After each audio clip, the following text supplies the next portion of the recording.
Yoğurtlara alalım size zaman.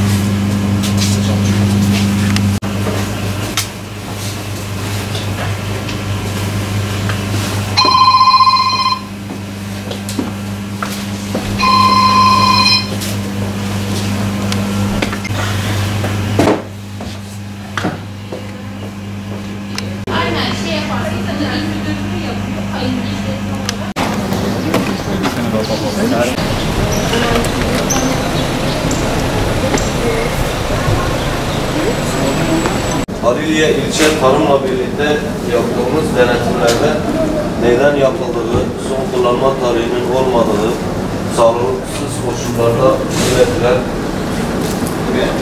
yoğurtlara Büyükşehir ekipleri olarak el koydu.